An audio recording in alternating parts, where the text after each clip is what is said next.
I think in the field of addiction, one of the difficulties has been that for many, many years we had a view that nothing worked.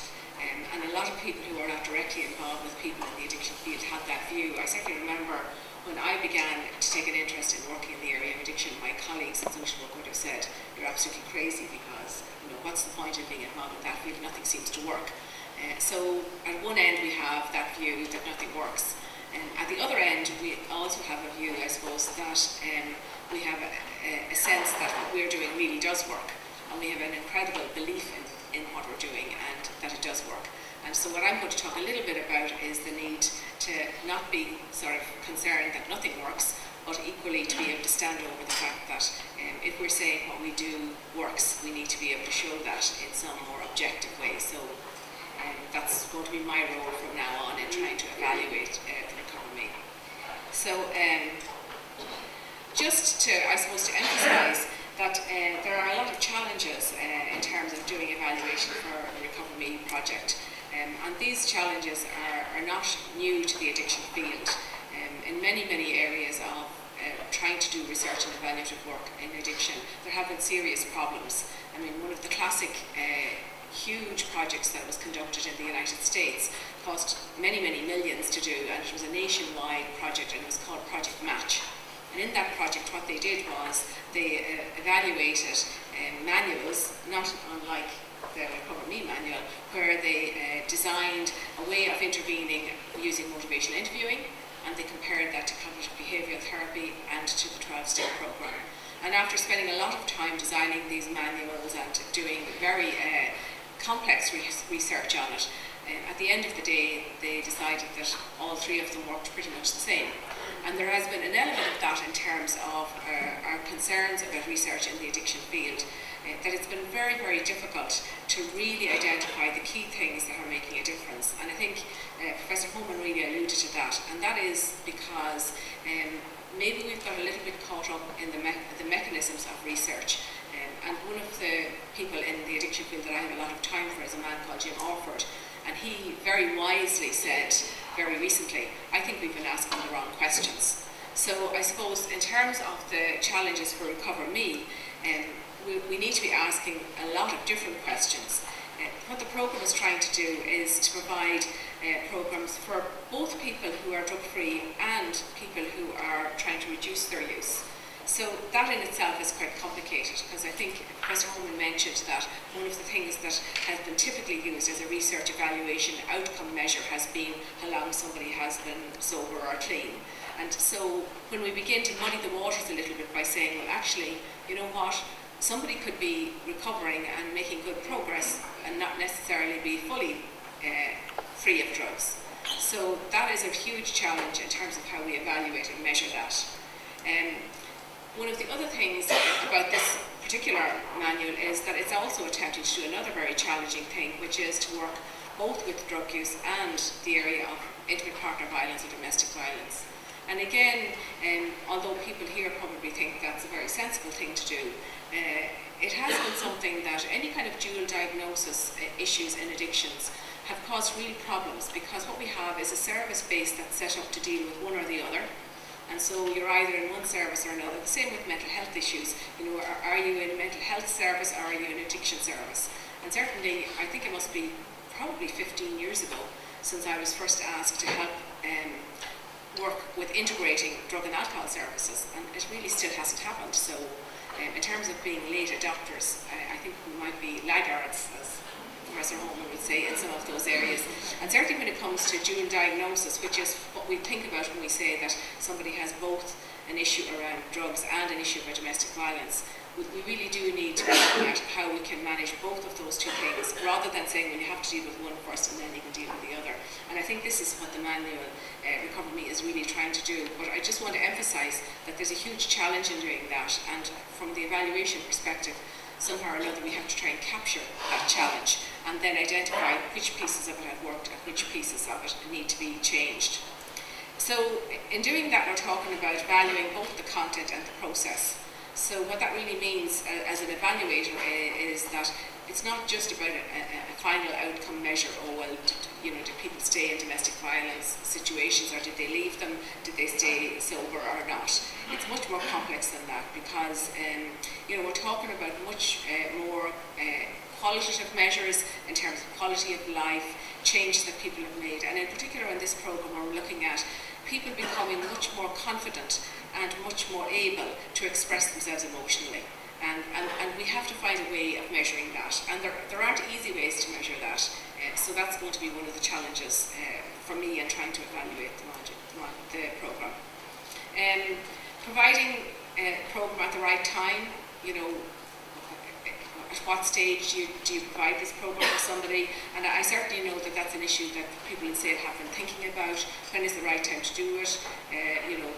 Where in recovery does somebody have to be to actually begin to try and deal with emotional issues? If you try and do it too soon, is that likely to create a trigger for other problems? So we'll be looking at that as well.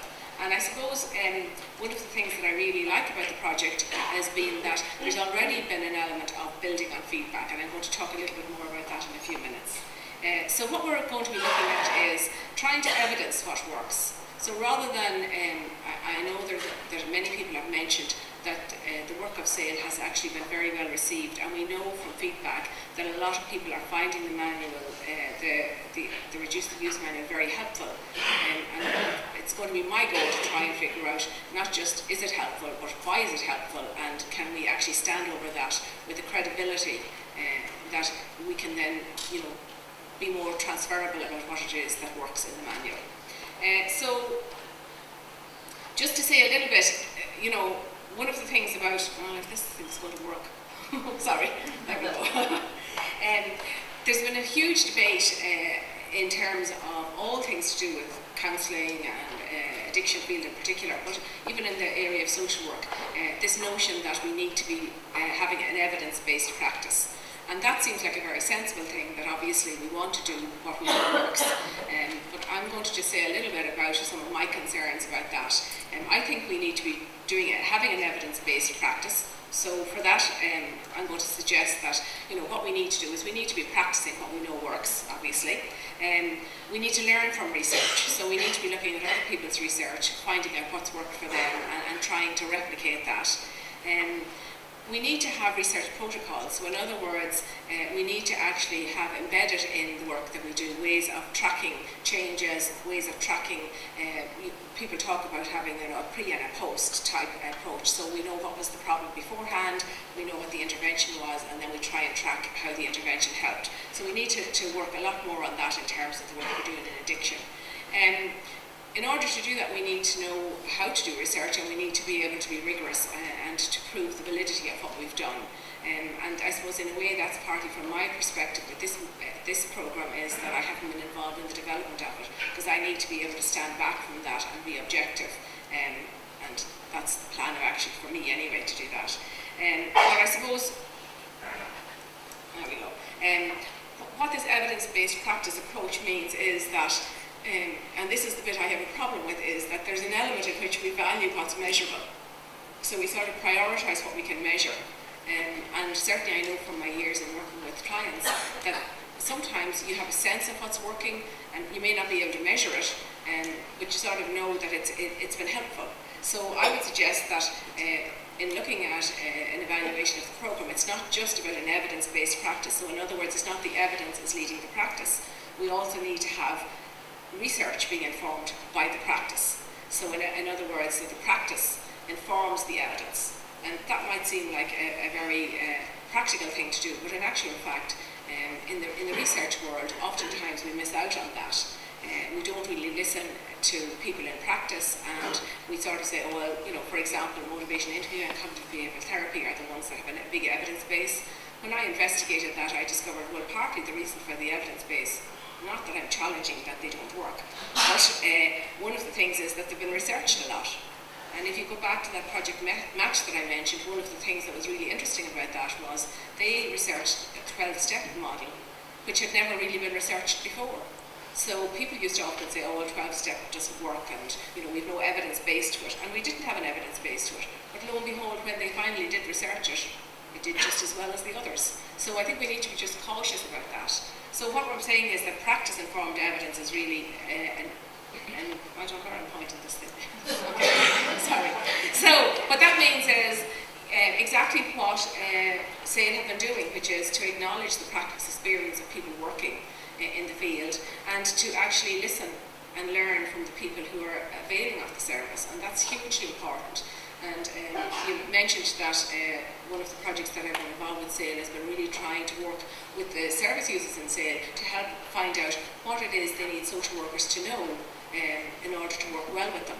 So listening to what clients' experience is hugely important. So what we're talking about then is researching that practice and actually giving a credibility to that practice, led by the fact that we feel it works, we have a sense that it's important to clients, but we have then to go after the evidence, and that's really what this model we're going to use in terms of recovery is going to be about. So that's about enhancing understanding. It's not just about having very simplistic, maybe perhaps overly simplistic measures, like saying, oh well, how long did you stay clean for, when did you relapse, those kind of very concrete and specific measures, but that doesn't really explain issues like Professor Holmes said about quality of life. So my pitch would be that we also have to measure what's valuable, and I think that's really, really important. So it's not just about valuing only what's measurable, but we have to really try and attempt to measure what's valuable. And that's really what I'm going to be doing, hopefully, with the project from now on.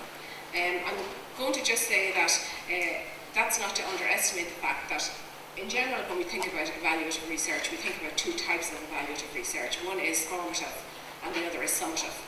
And in terms of formative research, this particular manual has already gone through the first iteration of that process, because people developing the manual have been very meticulous in getting feedback from people who have been using it, in building on, what is it that seems to be working about this module, refining it, and really listening to the people who have been using the manual. And I suppose the next step is to try and be more objective and say, well, what is it that's actually working about the manual, and then obviously to go back and to redesign it. And somebody mentioned the fact that this is the final product.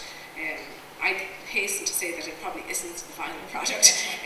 It's the current product, but my guess would be that hopefully when everybody who's started to use the manual gets together and figures out what's been working about it, what's helpful about it, what's not so helpful about it, there'll probably be another edition of it, as I think happened with the reduce the use as well. So I'm very confident that if I come up with interesting ideas, or if people that we've been involved with come up with interesting ideas, it will be incorporated. So just, I was probably going to do this, and I'll just fly through this piece, so I'll put it all up there rather than in little bits and pieces. So partly what we're going to be looking at is ways in which we can do something that would be perhaps like looking at the kinds of issues that have been there for clients before they begin to use the manual, trying to identify things like, for example, what criteria have been used to include somebody in doing the programme, the timing of the intervention, trying to figure out, exactly the variability in terms of their drug use status, domestic violence status. And ideally, I'd really like to try and see if we can do some way of trying to measure that before the programme, what kind of emotional knowledge base did they have, what sort of fluency about emotional language, since that's a key part of the programme. And then to actually look at how the programme has improved that for people. Partly this will also be involved access to service, there's a big difference, I suppose, in working with somebody who's had a lot of service support and then somebody who has had very little service support. So that part will have to be taken into account as well. And then the final piece is about programme delivery. One of the key pieces that we're concerned about in terms of research is have we stuck to the programme? Have we been faithful to what the programme is attempting to do? And I suppose that's one of the reasons why the training into how to use the manual is so important, because the closer we can, the more clear that people can be about how they're using the manual and the purpose of the manual, the better chance we're going to have of being able to evaluate what they've done and to be able to stand over that evaluation. So that's going to be something that we need to look into. And then the idea would be that to review then people who've been involved in the programme and trying to find out, obviously, to continue with the process of getting their feedback, continue with the process of getting the providers' feedback on the programme, then beginning to try and look, as I said, for some objective outcome measures, although I'm not madly obsessed about those, but I do think it would really help to legitimise and give further credibility to what's already a very useful programme if we can do those kinds of things. And obviously then really trying to figure out, can we attribute success to elements of the programme, or is it just that life happened for people and, as people move on, life becomes perhaps more manageable for them anyway. So we're going to try and look at those issues. And then, as I said before, already the manual has some built-in research, and we'll be developing on that.